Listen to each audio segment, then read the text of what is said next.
Good evening, everyone.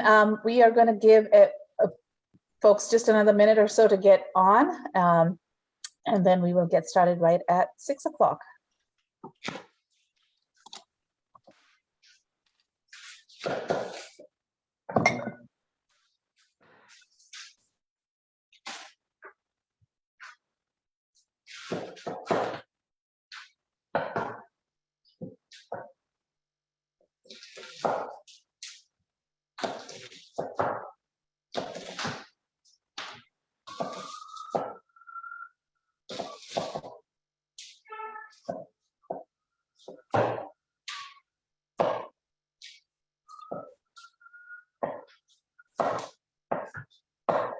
While we're waiting for people to join us, we'd love for those of you that are here to drop in the chat box where you're joining us from.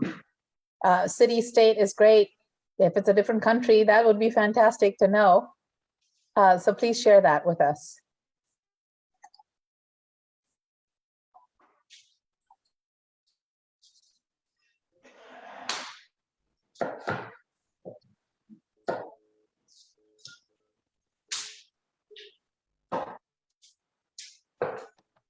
Mostly Texas so far. Florida, that's wonderful. Long Beach, California. Yep. Fabulous. Phoenix, Arizona. Another person from Florida. New Hampshire. Sure. Wonderful. I lived in New Hampshire for a quick minute and it was very cold. And I was born in Dripping Springs and it was not cold.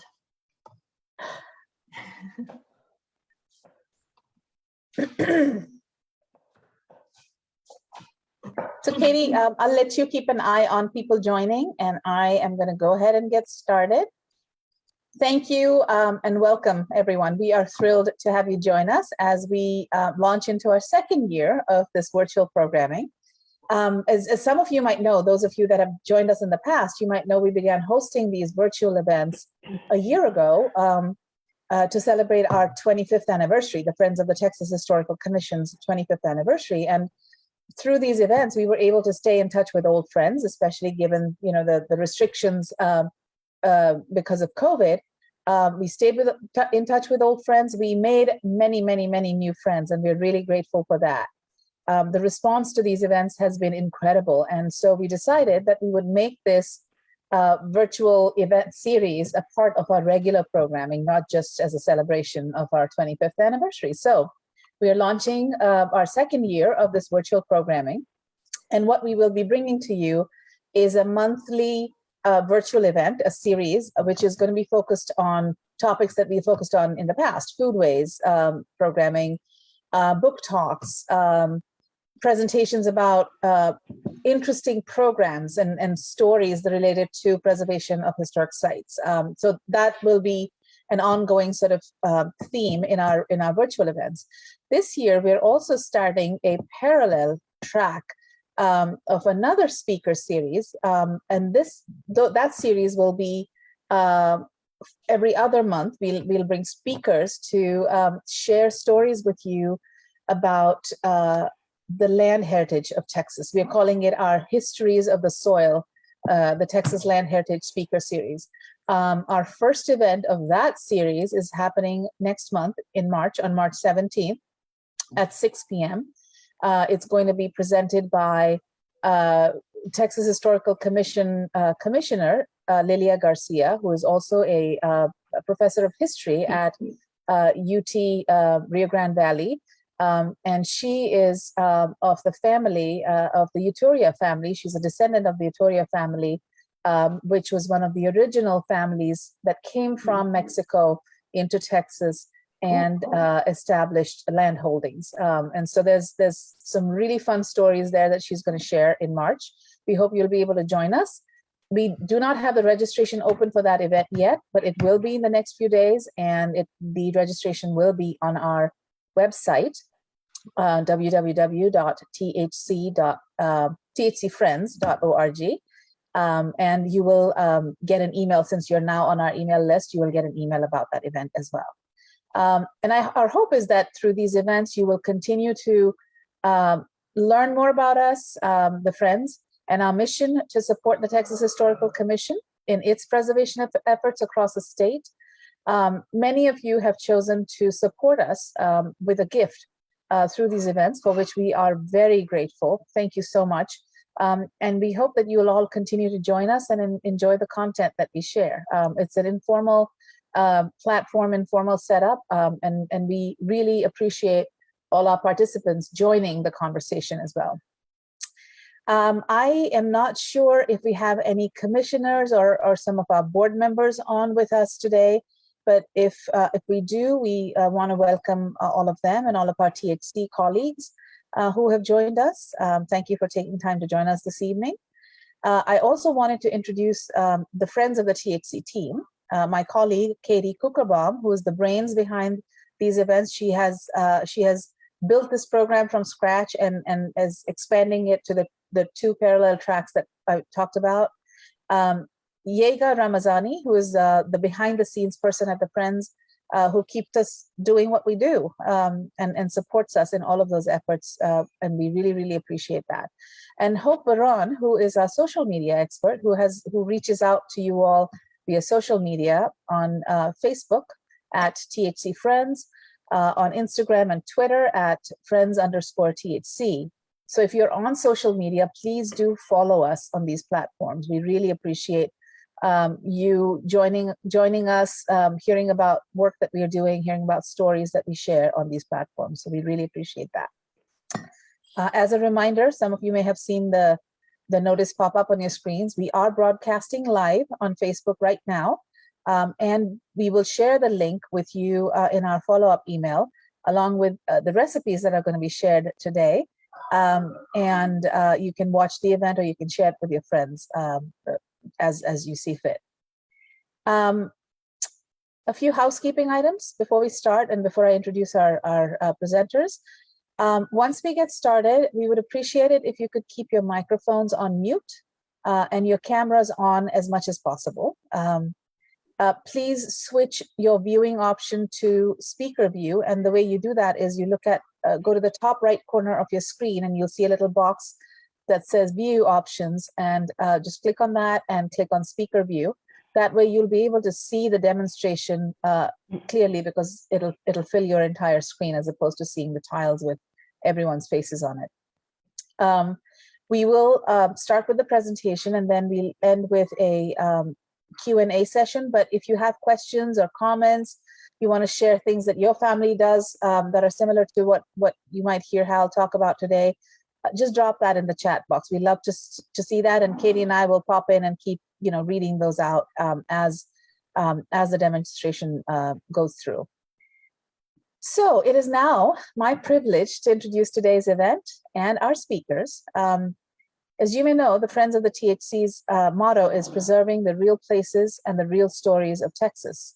So storytelling is key to the work of historic preservation. And our presenters this evening are not only masters of the art, they are hugely, hugely passionate, as all of our colleagues at THC are, about the preservation of these real places. I'm going to start with Hal Simon-Hassell. Hal is the interpretive specialist for the Texas Historical Commission with the Historic Sites Division. He oversees all of the interpretive planning, the exhibit development, all of the storytelling aspects of what THC does at now 34 state historic sites operated by the THC. Before coming to the THC, Hal was the executive director of the Heritage Farmstead Museum in Plano, Texas. And from 1994 until 2007, Hal was the chief curator of Dallas Heritage Village, overseeing the interpretation and living history programs of a 13-acre historic site with 35 restored buildings. Hal has served on the board of directors of the Association of Living History, Farm, and Agricultural Museums, and is the past chairman of the museum's Historic Clothing and Textiles Interest Group and of the Historic Foodways Interest Group. He is also the former chairman of the board of the A.W. Perry Homestead Museum in Carrollton, Texas, and a founding member of the City of Carrollton's Historic Preservation Advisory Commission. Kyle Walker, our second presenter, who will start off the program today, is the outreach specialist for the French Legation State Historic Site. He oversees community engagement and public programming at the site. Kyle attended the University of Texas at Austin for undergraduate studies with a degree in anthropology and geography, and Texas State University for graduate school with a degree in public history. His studies have focused on archaeology and geography of Texas and the American Southwest, the local and community history, and architectural history. In fact, as an undergraduate, Kyle interned with the Archaeology Division of the Texas Historical Commission, cataloging artifacts from the shipwreck of the La Belle. From 2014 to 2020, Kyle worked as a gallery assistant with the Texas State Preservation Board at the Texas Capitol Visitor Center, the Texas State Capitol, the Governor's Mansion, and the Texas State Cemetery. With his current position at the French Legation, Kyle has now worked at every state-owned historic site in Austin, Texas. As the outreach coordinator, Kyle likes to emphasize and explore the French Legation's underlying connection to its surrounding community on the site's social media platforms. So again, as a reminder, please make sure you're viewing in the speaker view so you can see the demonstration well. And with that, Kyle, thank you so much for taking time to be with us this evening and for sharing your expertise, your knowledge, and your fabulous stories with all of us. So Kyle, please start us off. Bonjour, y'all, from the French Legation. I'm blending a bit of Texas and French history there for you. I'm going to do a quick summary of the history of our site if you are unfamiliar with that. So the French Legation is Austin's oldest recorded residence. We use that term recorded residence because while there is one other building in town with a claim to fame to being as old, we do have more documentary evidence of the history of this site and when it began in 1840 in Austin, just a year after Austin was incorporated and founded as a city itself.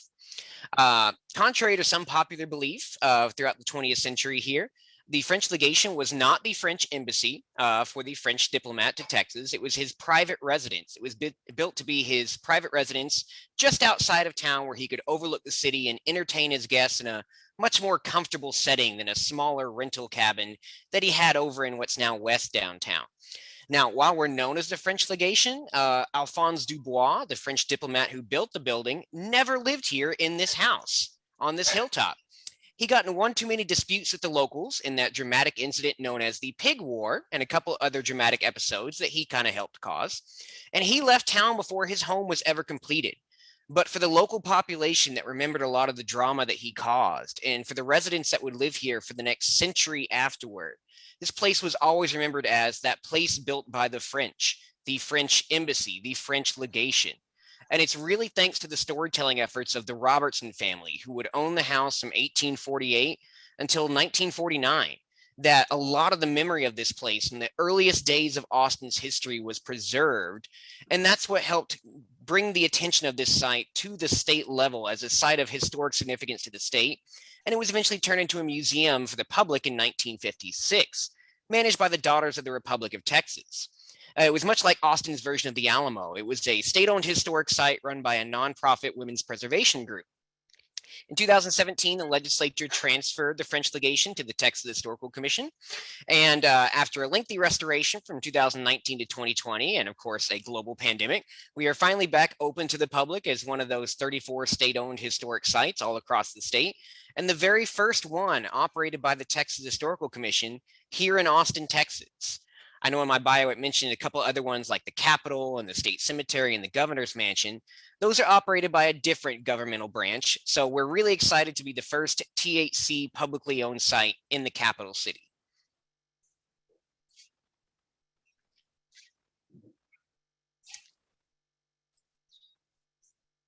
All right. Well, if there's nothing else right now, I guess I'll give you a little bit of a background on the structure that Hal is broadcasting from. So while I'm in the visitors center here at the French Legation upstairs in the attic, Hal is broadcasting from the reconstructed kitchen here on site. It is on the location of the original detached kitchen that was located here on the property, built in the 1840s itself. However, the building itself is not the original historic structure. The original building burned in 1880, and afterward, the Robertsons replaced this detached facility with a connected kitchen that connected to the rest of the house the first time in the building's history. After the site was transferred to the Daughters of the Republic of Texas, that addition was torn down, and in 1966, they received a generous donation, which they used to rebuild this detached kitchen just north of the actual house itself. And so while the location is accurate, everything from the ground up is left open to interpretation, although it was done very well. And you can see Hal's got a lot of stuff he can work with in there. Anjali, if it's okay with y'all, I'm going to share my screen real quick to show just a few photos to give y'all some context of Absolutely. where Hal is from. So this is the building that Hal is in right now. This is from southwest looking northwest, kind of almost from the back door of the French legation house itself. This building, of course, like I said, on site of the original, you can see this object right here. That is not the well. That is the historic cistern where water was kept. The well was actually located off of the site's property right now. So we at least have the cistern. And I'll show you a map of where everything is in our next slide. So I'm right here in the visitor center. The French legation, of course, is the famous white building on site. And Hal is right in the middle of the property in the detached kitchen. And that's where he's broadcasting from. When you ever get a chance to visit the French legation, this is what you'll see when you walk in our west gate from the parking lot. You can see the kitchen right there, right behind the French legation house. And that is the historic relationship that it shared in proximity to the historic building itself. A couple more photos I'll share for context of location. You can see this is looking off to the west. The kitchen is still right behind the house. And then a view from east looking to west as well. You can see the French legation and the kitchen, and the downtown Austin skyline on this hilltop that overlooks the entire downtown Austin Valley. Now, for what the kitchen looks like on the inside, this is where Hal is working tonight. This is kind of standing right at what's now the front door to the kitchen. Hal is working right over here at the dough box next to the hearth. We do have a couple of the pieces of furniture you can't see on screen. We'll revisit that at the end if y'all have any questions. You can see some of our collection items that have been in the kitchen since 1966 as well. All this furniture, while it is from the time period and while a lot of it is from France, as I mentioned, is not technically historic to the site. It was not here in the 1840s. It was not used by the Robertson family from 1848 until 1949. This was all collected in the 20th century to sort of recreate this space as it was rebuilt. And without further ado, I'll stop sharing my screen for now and turn it back over to you, Anjali, to start the broadcast. Thank you. Hal, it's over to you. Again, I'll remind everyone if you can switch to speaker view. And Hal, just get started and you'll show up on everyone's screen. Well, I want to welcome you all here for the demonstration. This kitchen is an interesting building to work in. It's a little larger than I usually expect to see for this time period out homestead. Tonight I've chosen to do two recipes that are both out of period cookbooks. There's an 1839 onion soup recipe and an 1824 recipe that's called gazpacho, but it's really more like a modern bread salad. I chose these, and you'll notice the title of our presentation was the vegetarian viands. These two particular dishes don't contain any meat products.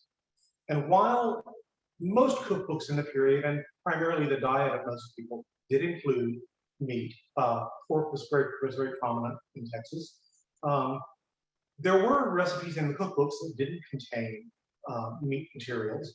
The soup recipe actually says you can use beef broth or water. So I've always chosen to do it with water because the flavoring comes through of the onions much better, and the butter that's sauteed. The rise of vegetarianism is kind of interesting. In the 1830s, you get the first vegetarian cookbook published in America, and it's the Nature's Own Book, written by a woman in New York State. But then within about 5 years, she published another cookbook called Kitchen Philosophy for Vegetarians. And that book is actually a vegan cookbook. She omitted all dairy products out of it and eggs out. So really, by the mid-1840s, America has a vegan cookbook. Progressing on a little, by 1850, the American Vegetarian Society is formed. And then by 1870, you have an international society. So it's not a popular movement necessarily, but there are a lot of famous people who became vegetarians. Henry Thoreau, Ralph Waldo Emerson, Louisa May Alcott. You can see they're authors and philosophers. George Bernard Shaw in the 20th century. The poet Percy Bysshe Shelley and his wife Mary Wollstonecraft were both vegetarians. So there were a lot of prominent people who followed a vegetarian diet. As I said, we have two recipes. First one I'm going to start on is the onion soup recipe. And it basically starts out like a lot of onion soups. You saute your onions. I'm going to do it over here in this cast iron pot on the fireplace. First, I'm going to add in a half a cup of butter.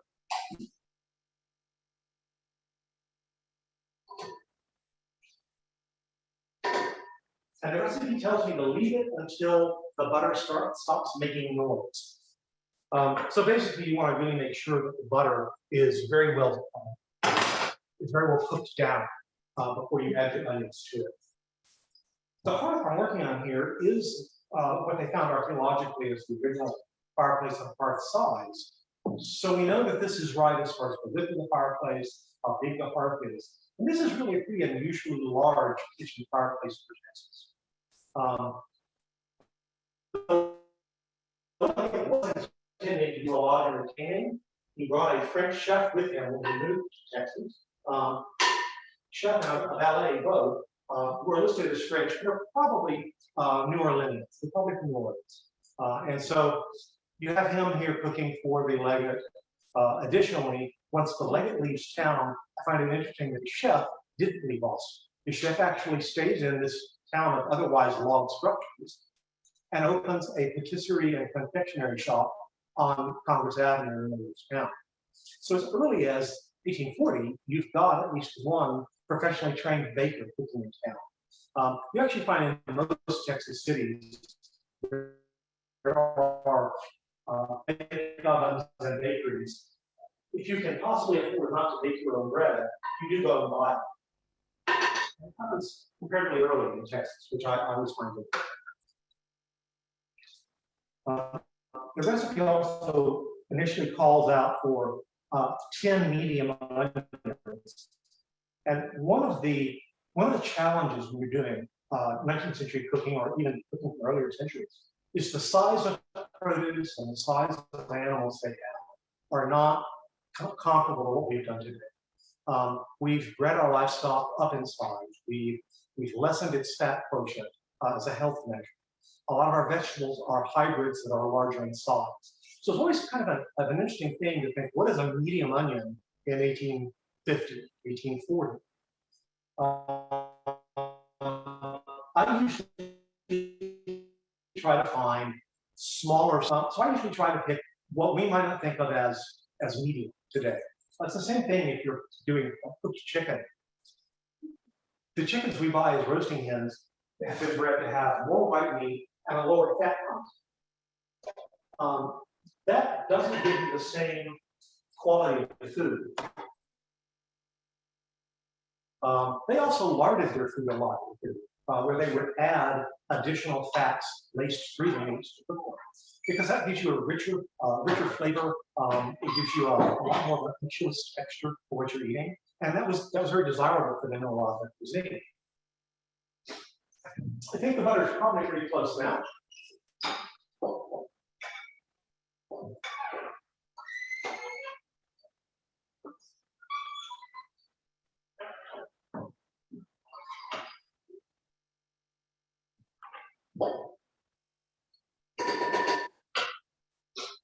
One thing I like about this onion soup recipe is because you do start with a very large number of onions, it develops a very rich flavor. And the point the recipe makes is not to caramelize your onions like we might think of in modern. They want you to cook the onions until they're completely soft. So you kind of have to watch them as you're cooking them so they don't brown them. It's very specific, but you don't want to brown the onions. To get that to really take off, I'm going to move some coals from underneath the actual fire to under the cooking pot.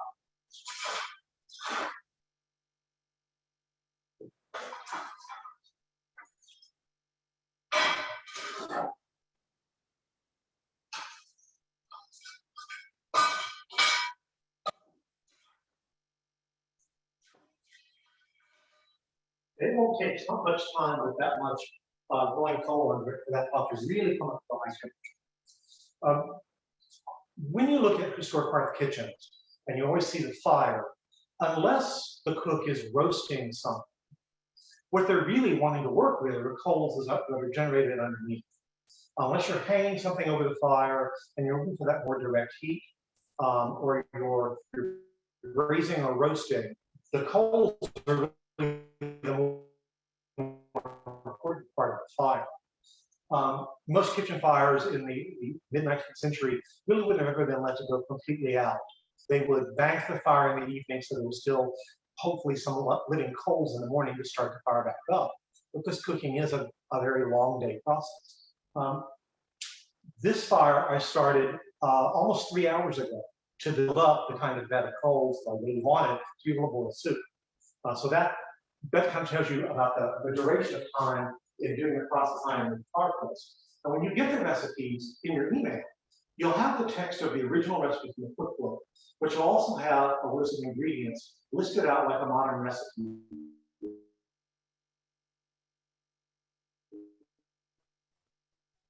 Most of the period recipes read more like paragraphs, and they don't list out for you as a paragraph form. But in doing that, the pages that Angela is going to send to you all, I did make sure that you have both that period description, because it gives you the process, but a list of the ingredients by size and type.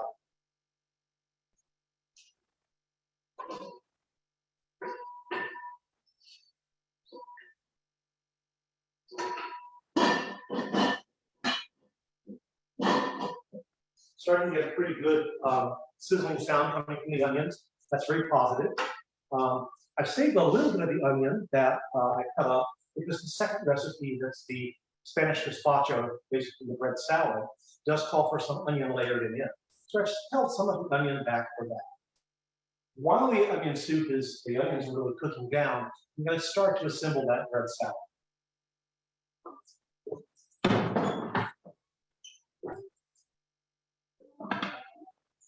I've chosen heirloom tomato varieties for it. The recipe calls for tomatoes and onions and your bread layer, and then you are creating a tomato-based sauce that will be poured over it. The recipe actually suggests from the period cookbook that you allow your gazpacho to set up for 2 hours before you serve it. So it's not really meant to be a hot dish. It really is more like a salad. It also suggests that you use either very stale bread or toasted bread. So I acquired a French-style loaf from a bakery here in town that does cook in a wood-fired oven, and I lightly toasted it. What I use to do that is a really interesting device. And a lot of you may have seen these at historic sites when you visit. It's a rotating toaster. So your bread goes in and you put it towards the fire with the handle. And when one side's toasted to the point you want, you simply, not using your fingers, turn it around so the other side toasts. It's really a very efficient way to toast, but the bread can turn too dark very quickly if you don't watch it carefully. Kind of like some modern toasters do. So it tells you to layer bread in as your first layer. And I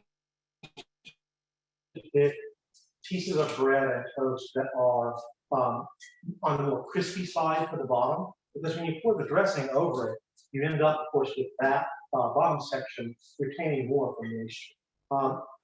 Because the cookbook doesn't go into how you serve the food, it doesn't really mention whether you're supposed to stir it up before you serve it or whether you're simply dishing it out for people on those plates.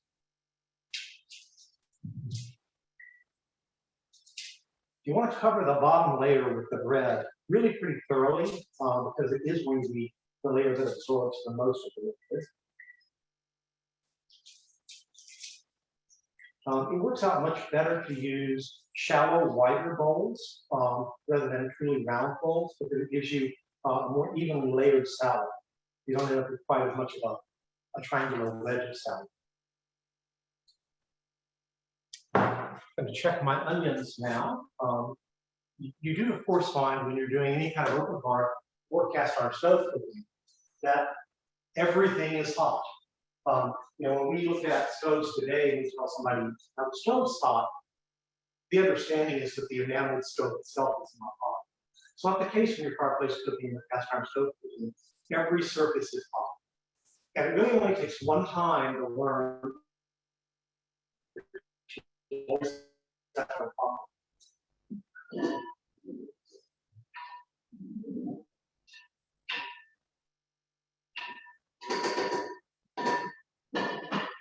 Those are cooking very well. So while those are going on, I'll slice tomatoes to do my first layer of tomatoes in the salad. I've chosen heirloom tomatoes. They're certainly very popular on the marketplace right now. They do tend to be some slightly older varieties. In some cases, you are going to find true heirloom varieties that have been grown. I suspect that some stores that market heirloom, they may still be hybrids.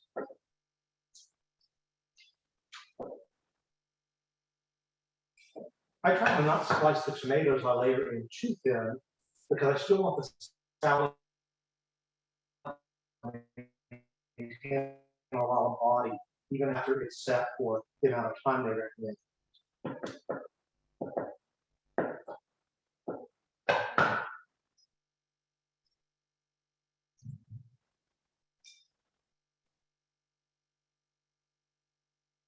I like the heirloom tomatoes too because they come in a lot of different colors. It's still the same variety. The plants are very good.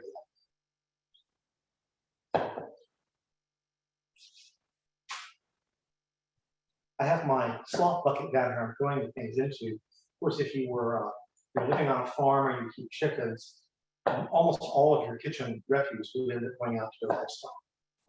Or you would end up composting it back into your gardens.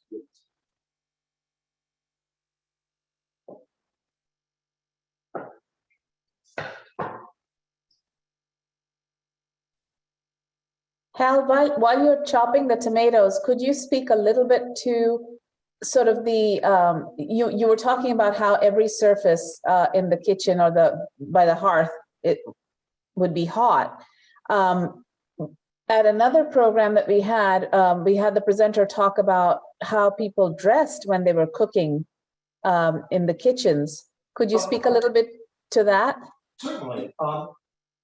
You know, primarily in non-commercial settings, you primarily are going to have women doing the cooking at a lot of locations. And they're going to need to wear fabrics that are going to be less likely to be flammable. You know, you're looking at time periods when skirts are long and sleeves are long. That's actually a protection. Invariably, I mean, I've cooked in Julys before. And in July, working in an enclosed kitchen in the park can be pretty hot. But I always have my sleeves down. And guests invariably will say, why don't you roll your sleeves up? It must be really hot. Well, I don't roll my sleeves up because if I do, I end up with what amounts to severely sunburned arms. Because the hearth itself is very warm and it projects heat out into the room. It's probably 15 degrees hotter in this kitchen right now than it is outside. So for the women, again, I got one layer. They would always had an apron on. Wool is certainly less flammable than cotton. Day dresses, work dresses are going to have skirts that are not as full. No woman will ever been cooking up a pair of hoops in the late 50s, 1860s. You wear a couple of petticoats to help with this air circulation, keep the skirts sort of in a fashionable shape. But you really do want to keep your clothes back from the fire as much as possible. This particular hearth, the fireplace is so deep on it that it's not as much of an issue. Although the glowing coals can also cause anything that's long to catch on fire. It is, however, a myth that burning to death in cooking fires or laundry fires is the leading cause of women's death. That is, in fact, not the truth. but it's a story you'll hear at a lot of historical sites.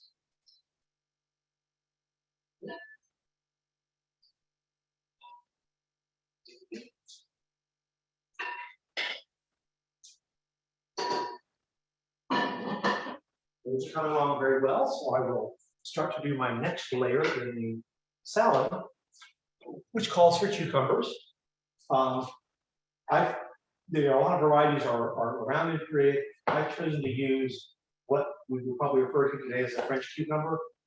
I again make that choice because of the moisture content. Since I'm going to be pouring the tomato juice dressing over it, these cucumbers don't tend to have as much fluid in them, so they don't weep as much when you are using them in a recipe. Hal, we've got a couple of folks dropping in the chat box that they couldn't hear what you were mentioning a myth. Could you repeat that again? Oh, it's really a historic myth that cooking fires are one of the leading causes of women's deaths. A lot of historic sites still tell that story because it became very popular in the 1960s. But when you really look at like death records for counties, burning to death is actually a fairly rare occurrence, and you actually see it more often in children because they're more likely to be too close to the fire or to pull a pan over on them just like they would off the stove today. So burns as a cause of death really show up more in children than they do in adults. Thank you. Thank you. The recipe does, interestingly, not tell you to peel the cucumbers. Certainly, a lot of modern recipes do list that as a step. I again like the texture that it gives, not peeling. And with the French cucumbers, the peel is not as big an issue for a lot of people. But almost got my first cucumber layer in.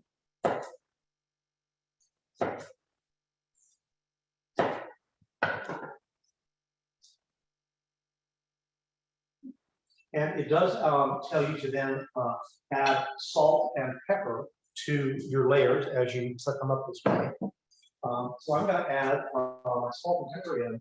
I'm going to use this mortar and pestle to grind it. I find that when I have to grind peppercorns or allspice or anything like that I'm going to use, if the recipe calls for salt too, I tend to put the salt in the mortar because it acts as another grinding agent. Because you're using very coarse salt and what kosher salt would use. While you're doing that, I have a quick question. I was there when you were toasting the bread earlier today, and obviously when you toast it in front of an open fire like that, the texture of the bread is different.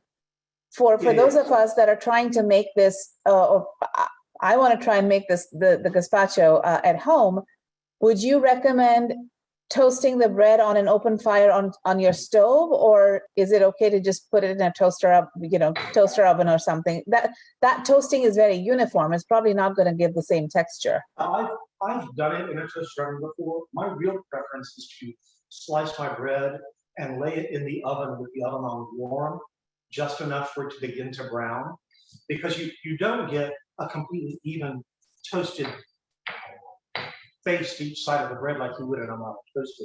You can certainly do the recipe that way if that's what's available. But I find that doing the method with the oven is actually a more efficient way of getting what's probably closer to the original texture. You still get a little bit of nice moisture right in the middle of the bread by using the oven. Got it. Thank you. Almost all spices are still being sold as old spices during this time period. There are a few exceptions, and we're going to use one of those in this same recipe a little later on.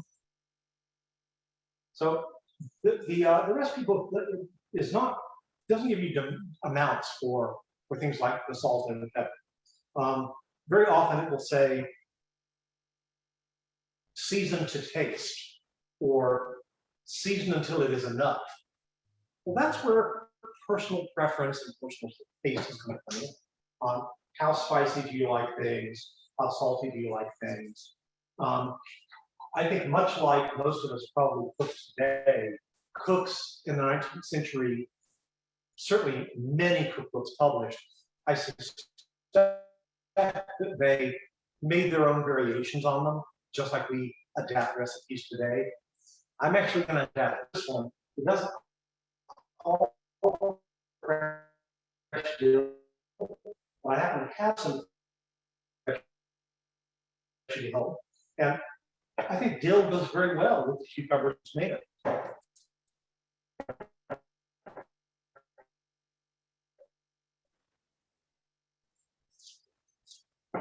Even more, you could certainly use basil in it. You know, most of those kinds of sweeter herbs would probably work very well in this recipe. So let's sprinkle some of that on the layer. This is actually the first time I've done a cooking demonstration on video. I'm going to check my onions again.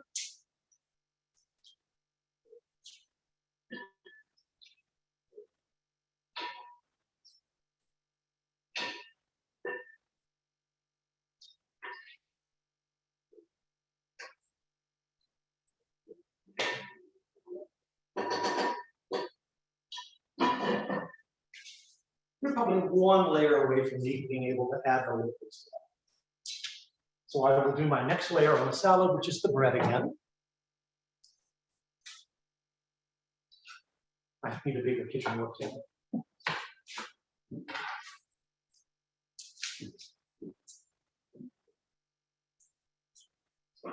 And of course, depending on how big of a recipe of dish you're going to make, or how large a bowl you have available, it's going to be a variant on how much of the ingredients you're going to use. I'm probably not going to use nearly all of this bread in this one because of the size of bowl that I have.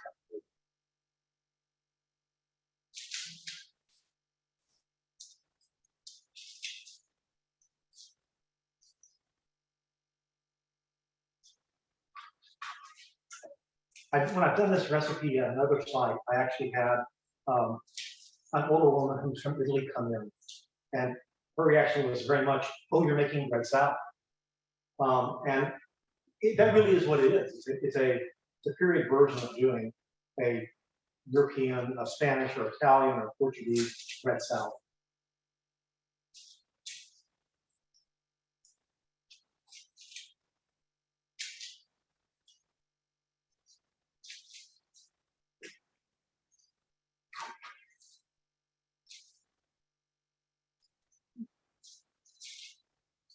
So getting that layer in there, I think I'm probably ready with my onions now to go ahead and add the liquid to them. The recipe calls for 4 cups of liquid, and it specifies that you want that liquid already be hot. So the copper kettle that I've got in the back of the fireplace has had water in it ever since the fire has been going. So I can be pretty assured that I've got most of the boiling water here.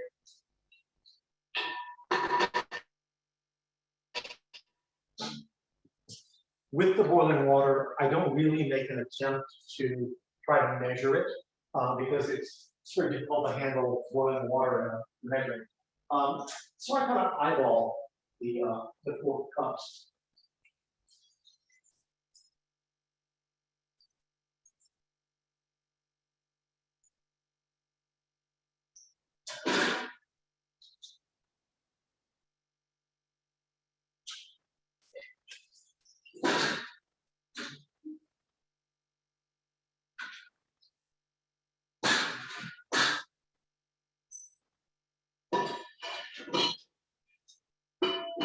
One of the important things about keeping that water going on the fire that way is that your source of hot water for not only adding soups, but your source of hot water for when you're going to do dishes.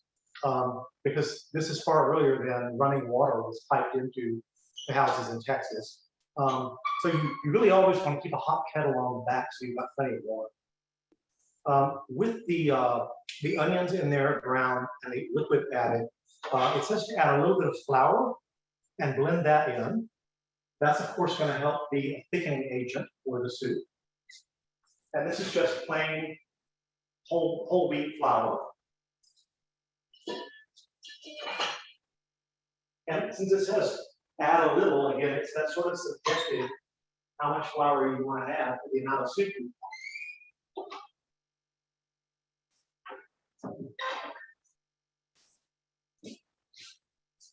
But this is really going to be the thing that gives your soup some body.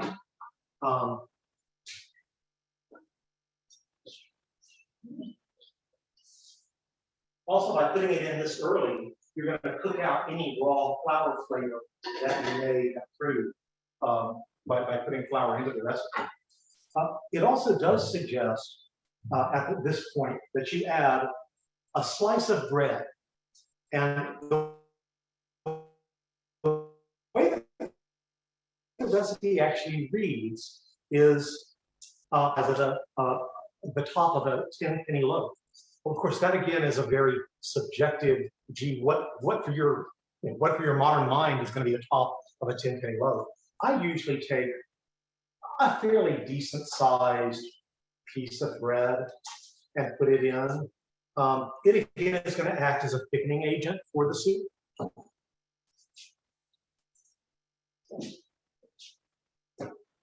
And you really just kind of barely push it down.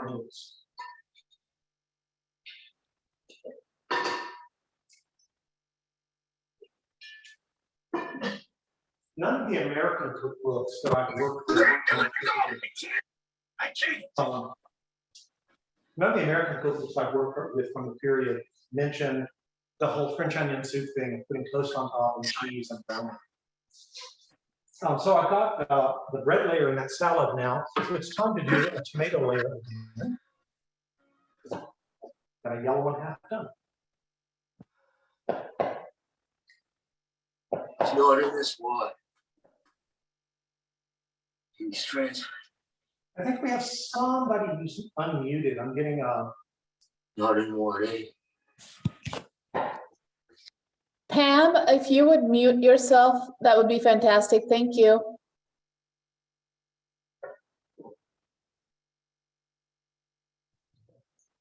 Like,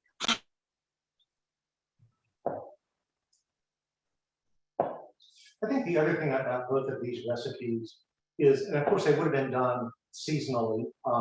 You certainly wouldn't actually be doing a tomato-based salad in the middle of winter when tomatoes are not currently being grown in your area.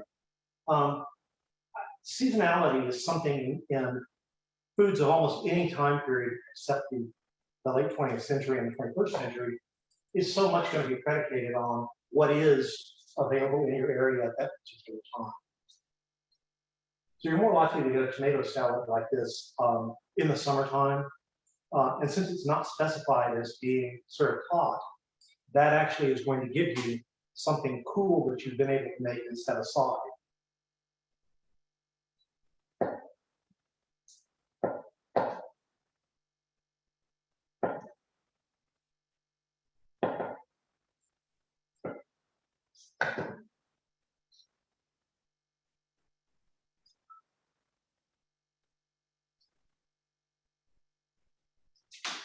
You know, when you think about the fact that the Robertson family had so many children, I think they had 13 children, 11 children.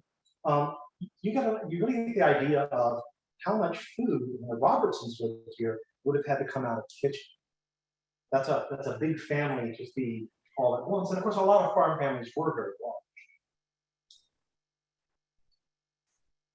So how Luther Elmore is asking, how hot would the kitchen get?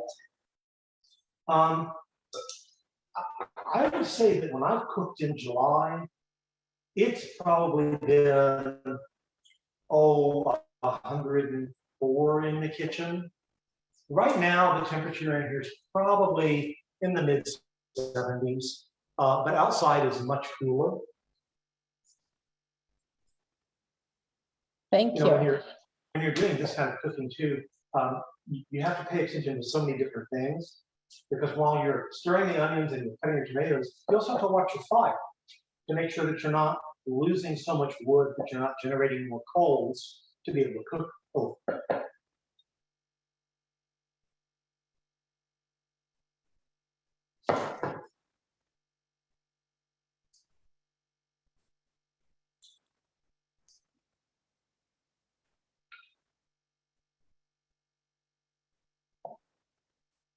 it's time to take my knives back to the knife sharpener. In the cookbook that you're referring to, Hal, I'm assuming that some recipes, like this particular gazpacho recipe, some recipes in there must be the kinds that don't require cooking at all on a fire, or minimal cooking just because because of the season and the heat. Yeah, there are a lot of the cookbooks. In fact, I probably know there's 3 or 4 I can think of that actually will list out for you by day menus for the entire year. I'm sure nobody followed that specifically, but when you look at them, they do look at a lot of foods in the summertime that are not a lot of hot prepared foods. They're foods that you can do a couple of hours ahead like this. Certainly you're eating a lot of pickled foods too.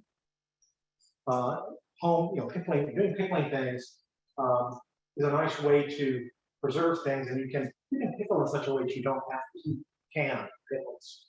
And that gives you the ability to maintain some of your vegetable items. So we have a couple more questions in the chat box from Sandy, who asks, how were the cooked meals moved to the main house during bad weather? Well, it depends on your house and the way that the person who's built it has set it up. In a situation like this, they would have to move on a tray that they would probably put a towel over. One of our historic house sites, the Starr family home in Marshall, was originally built with a detached kitchen. And within a year, the Starrs first put a roof over it, so it was a covered walkway. And then the next year, they enclosed the north side of it with wood siding, because they found that the wind from the north cooled the food off and it hit the door leading from the walkway into the kitchen. Most large houses, the cooking is going to be done by domestics. Certainly in the South, before the Civil War, the majority of cooks would have been enslaved individuals. But even after the Civil War, at a number of our sites, the records we have show that they have African American women who are being hired as day labor or live-in labor to do their cooking. And carrying trays of food back and forth to the house,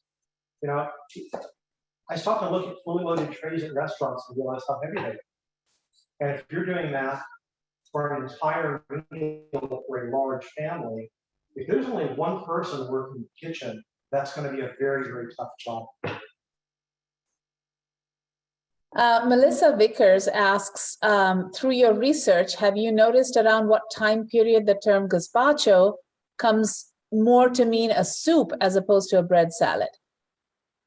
I haven't. This is actually the only cookbook that I have found the actual term gazpacho used in.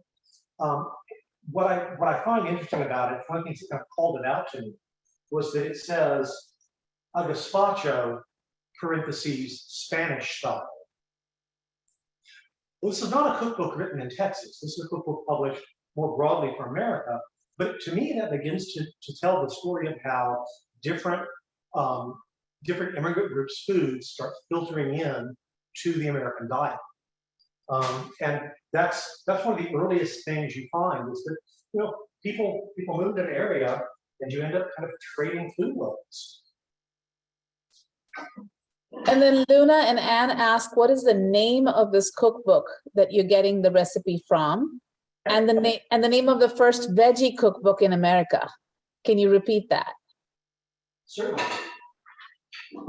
And we will, Luna and Anne, we'll put that in our email out to you after this event as well. The onion soup is from the Kentucky Housewife, published in 1839. The gazpacho Spanish style is from the Virginia Housewife, published in 1824. Those vegetarian cookbooks, the 1835 vegetarian cookbook, that's the first American one, it's called Nature's Own Book. And it's by Mrs. Nicholson. The vegan cookbook, the second one she writes, where she leaves out all eggs and dairy products, was published in 1849 and it's called Kitchen Philosophy for Vegetarians. And we'll make sure that Anjali and Katie have got that information to include for you when they send their copy back. Can you tell me one more time, when did she write that second book, the one where she leaves out all the dairy and the one that's the actual vegan cookbook, Kitchen Philosophy for Vegetarians, is 1849. and at that time, there was the concept of veganism did not necessarily exist in, as recognized as that term. So that's interesting to see that there was a need for a cookbook that had vegan recipes. That's very interesting. She's very clear in her writings that she views it as a health issue. Most of the cookbooks in period will also give you suggestions about how you should feed your children, what's good for invalids. Her big thing in that first cookbook, that's not the vegan one, the vegetarian one, is she mentions for children, you should avoid anything sweeter than ripe fruit, which would mean no processed sugars. You should avoid anything that is a stimulant to their activity, so they wouldn't be getting tea. She suggests avoiding rich meats, so she's suggesting you feed your children leaner meats. And that's a pretty modern approach to considering health in cooking. So she's really pretty much ahead of her time doing that. There are British cookbooks that are older than this that are vegetarian cookbooks. This one in the 1830s, that's the first time anybody in America had set out to create a cookbook that excluded all meat items.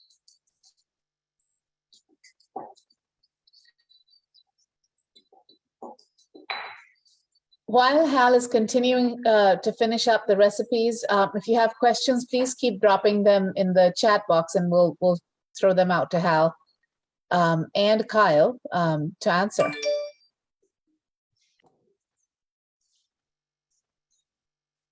Hal, while you're doing this, what is your most interesting, fun story that you learned about the French legation? I think most people that know about the legation know about the pig wars, but if that's the one, could you share that again? The pig war certainly gets a lot of press in Austrian history, and there's actually a couple of national pages that mention it. That's not the story I enjoyed the most about the legation. I actually enjoyed finding out about the second owner, who really only owns it a couple of years. And I wouldn't say it's a fun story, but I found it fascinating. When the legate sells the property, he sells it to Bishop Jean-Marie Odin, who is sent by the Catholic Church to Texas during the Republic era.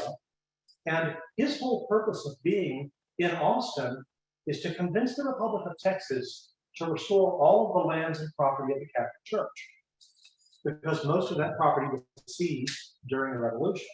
And he must have been a very persuasive speaker and a very persuasive politician.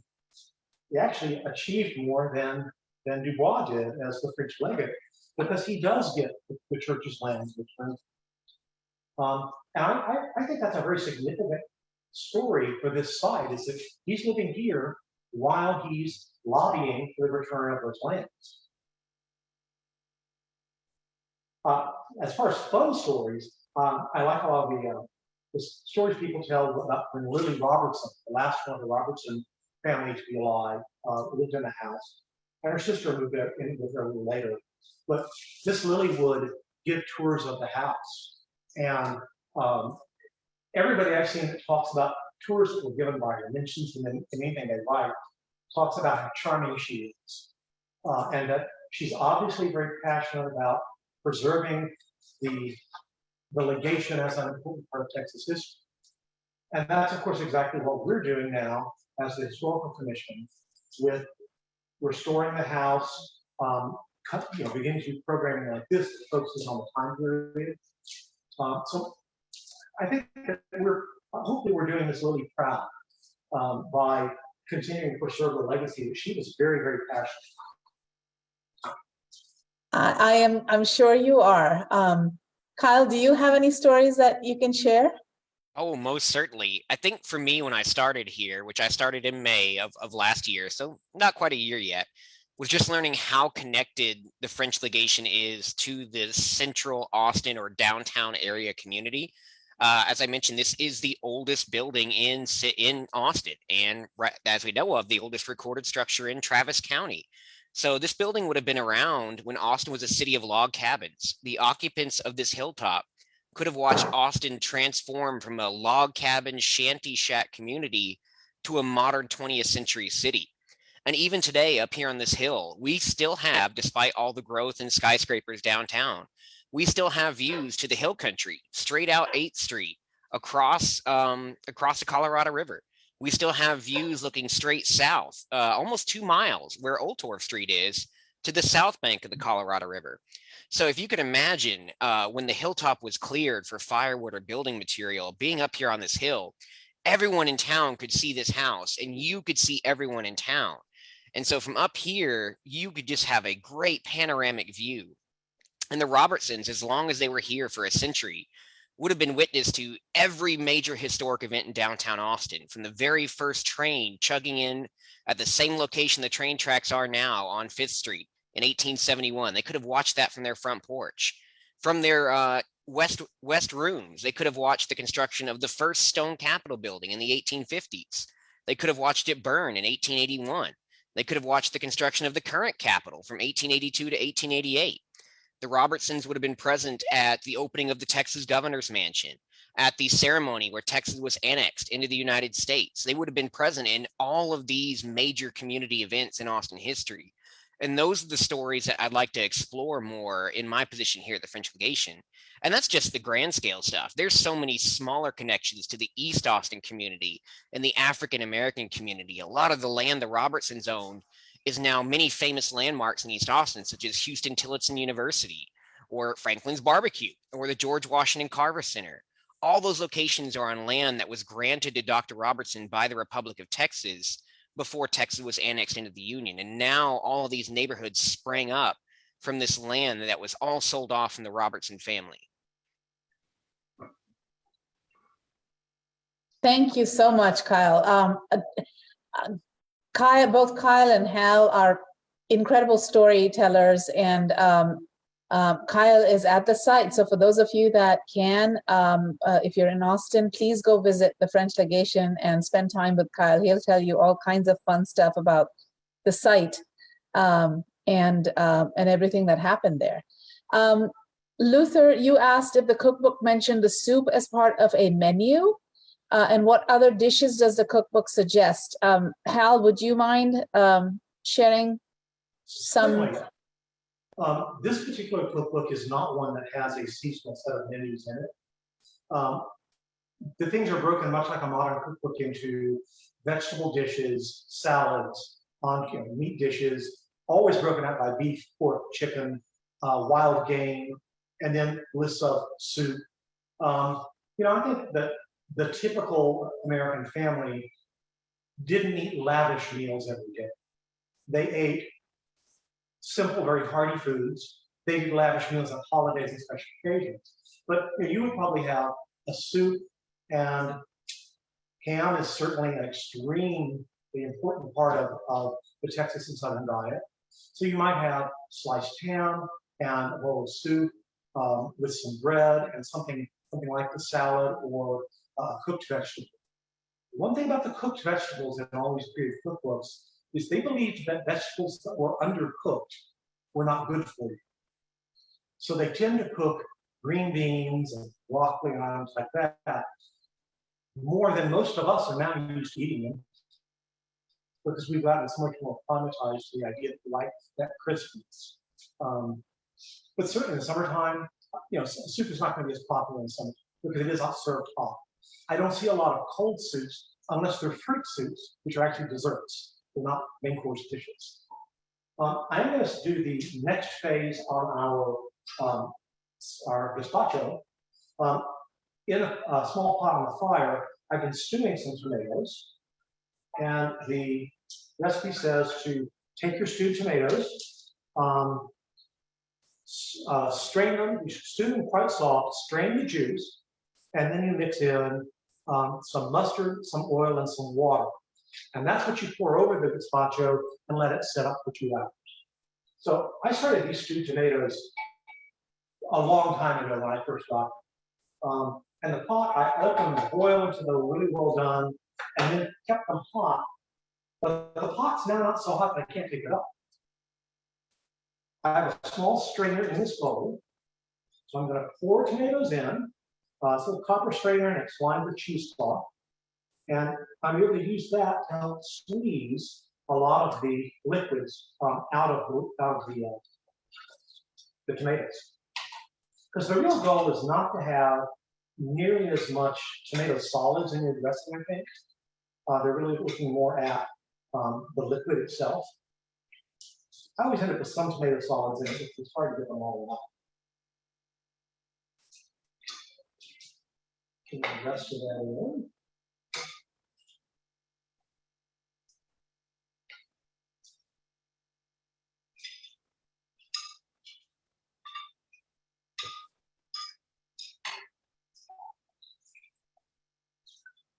So there's probably, I probably got almost 2 cups of juice off of this soup.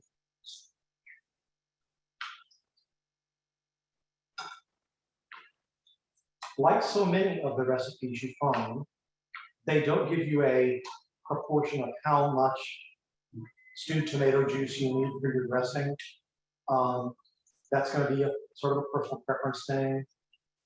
They don't tell you exactly how much oil you're supposed to add or how much mustard. I'm using olive oil, which they would is what we also see referred to as sweet oil in cookbooks. And I'm probably going to use what amounts to 2 tablespoons worth. And of course, you see that the oil is going to start emulsifying a little bit with the tomatoes, much like you get oil and vinegar coming together to dress. It really only calls for the tomato juice, the oil, a little water, which I'll have to get out of the kettle, and mustard. You know, I mentioned earlier that most spices are sold whole, and certainly a whole mustard seed. You can grow mustard here in a lot of parts of the country, but this is like product placement. Coleman's powdered mustard is perfectly period appropriate to use as early as the 1830s. This is actually a modern tin, but their logo hasn't really changed. Now, if you've never used powdered mustard before, it's a little stronger than you would think it might be. So you want to kind of watch how much you're using. With a salad this size, I'm going to use maybe a teaspoon of it, and then I'll kind of taste that dressing and see how I think that's coming along.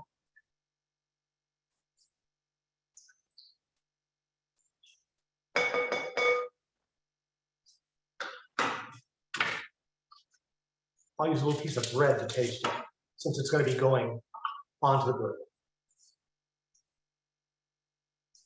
Hal, while you're doing it, I just wanted to let you know that Amanda Maloney said, thank you for presenting the program. She's cooking dinner for her family, and she's very happy to be cooking with Hal again, in a way. Well, welcome, Amanda. Amanda used to be our educator at Landmark Inn in Castroville, and was very active in making your food waste program successful. I still like seeing her at events when I can. Yes, thank you for joining us, Amanda. Luna and Anne are asking, are there any resources you would recommend for learning about the French legation, especially for young people?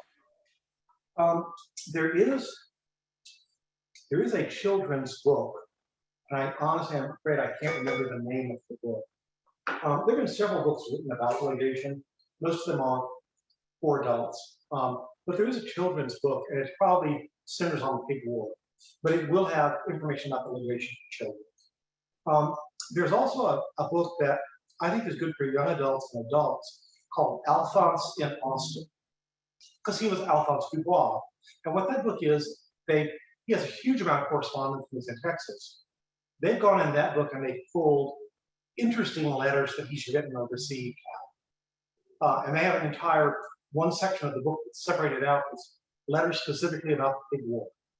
So if you want to hear the actual words from the period about what's happening with the pig war, Alphonse in Austin is a great book to read. So I'm actually going to add just a slight bit more mustard. I tend to like my food spicier than some people do.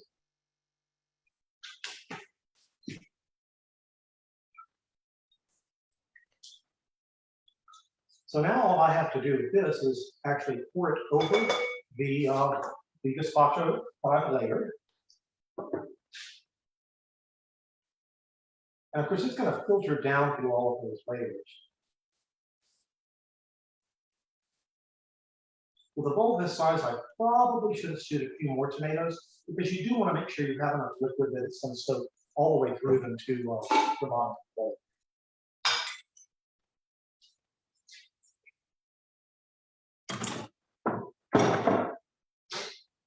So it says to make this 2 hours ahead and let it sit. So I'm going to put it there while we finish our soup.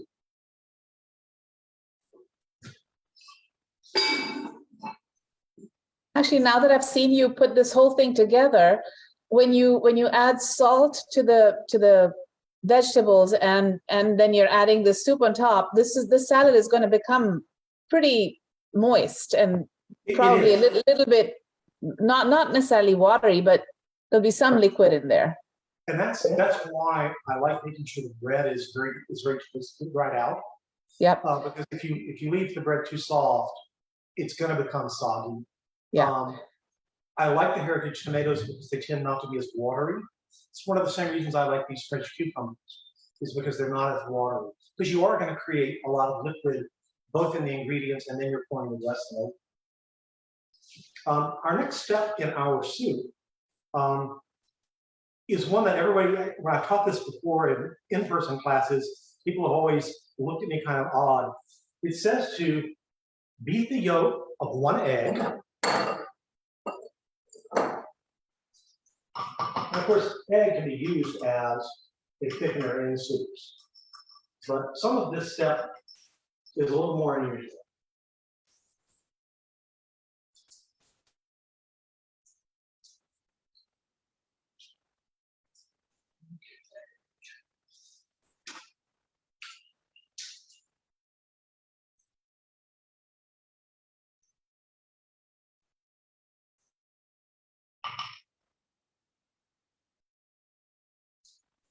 Sometimes I'm lucky and I can get the egg broken just in half, so I can keep the white in one half of the egg and the yellow in the other.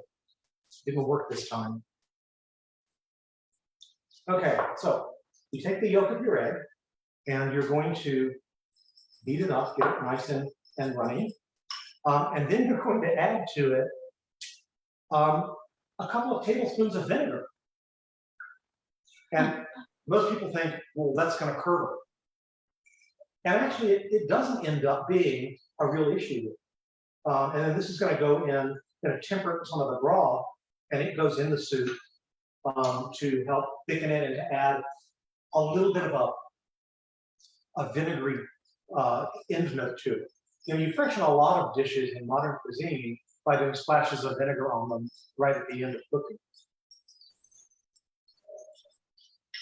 And I don't usually try to beat this so that I really whisk the yolk up to create volume. I just want to make sure that the yolk and the vinegar are very well integrated. I've never had the vinegar curdle an egg yolk yet. You're more likely to curdle it when you go to temper this solution with some of the soup. That can be kind of a delicate thing to do. Otherwise, you end up with what amounts to onion egg drop soup.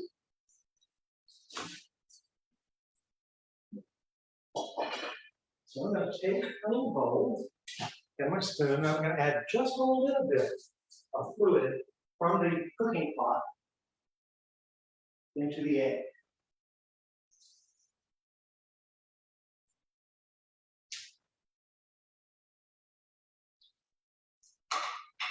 You want to add enough that you can whisk it together well.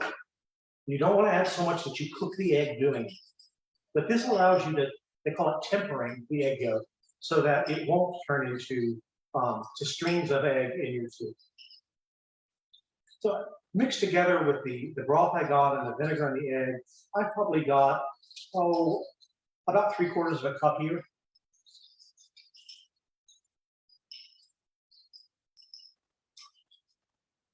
And then you simply stir this into your hot stock to thicken it.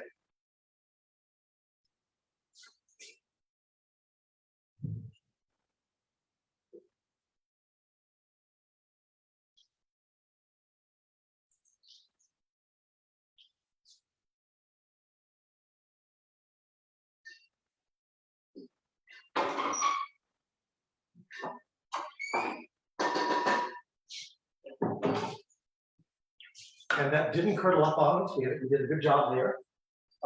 That soup will only need to sit in the pot for just a few more minutes, and it will be ready.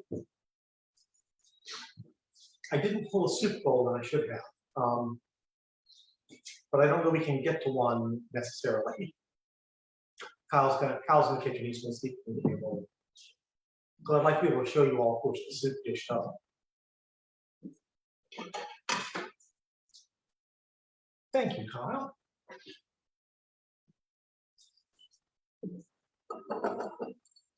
And then I'll also have a plate that I can dish some of the bread salad on. So these are basically going to be ready at this point. Now, the bread salad has not set for 2 hours, which is really their recommendation. So it's probably texturally, it's not going to have aged in, and the tomato juice dressing is not going to have cooled down as much as it would if you were following their directions precisely. So I'm going to let that sit. I'll go ahead and dish up some of the soup. And actually, I'll bring the soup together here at this table.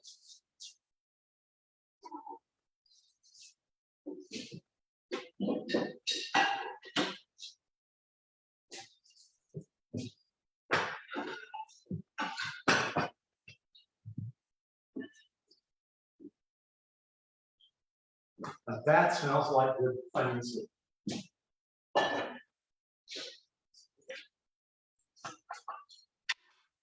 It's actually a very light colored broth because you have not caramelized the onions. The addition of the flour and the piece of bread and the egg have given it a nice, almost creamy texture to it. So it's going to be very, very flavorful, but it's really not the flavor that we're all used to if we buy French onion soup at a restaurant. You probably can't tip this enough so you can actually see the soup. But it's a nice golden color, which is really, I think, what you look for. Hal, I'm now regretting my decision to not stay there to do this program and come back home.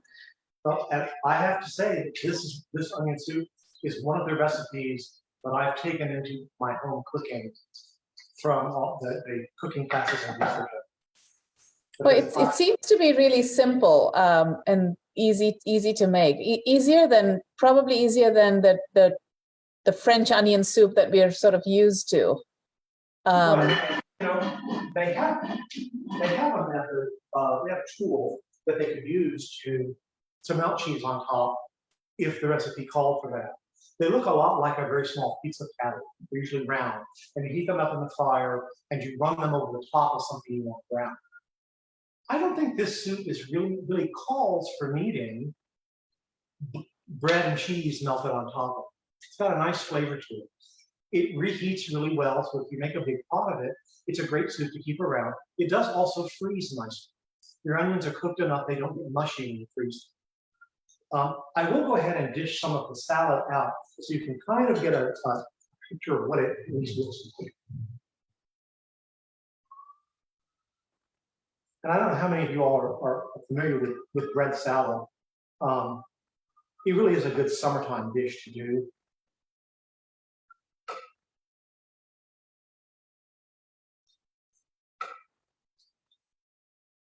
Some people may want to omit the chopped onion in it because the onion's not cooked. And a lot of people don't like raw onion. But you can see it ends up making a really colorful plate with the bread chunks in it. And the bread would be softer than what we're going to have here, but it would have soaked for 2 hours. So that's really our 2-course meal of vegetarian dishes from the 1830s and 40s.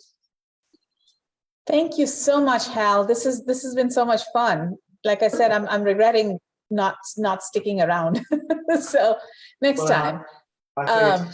I've done one of these as a video presentation, so I hope that everything looked great and that people will really hear me. Thank everybody for tuning into this. Foodways is really a passion of mine, and I try to create more foodways programs on most of our sites because I think it's something we all relate to. Because we all Absolutely. Thank you. I just want to open it up one final time for any questions anyone might have, and if not, we will hopefully see you all the next time. And thank you so much, Hal, for sharing all the, as Pamela says, sharing your techniques and recipes. It makes history approachable, which is so true, and which is exactly why we do these events. So thank you. Luna, Anne, thank you for joining us. This was your first time. Hopefully you'll be back for more stuff. We do a lot of these Foodways events and other book talks and things like that, which are really fun. Kyle, thank you so much for your participation and help. We've gone over time, so I'm going to let everyone go. Thank you so much. Have a good evening, and we will see you again soon. Wonderful. You all. Good night.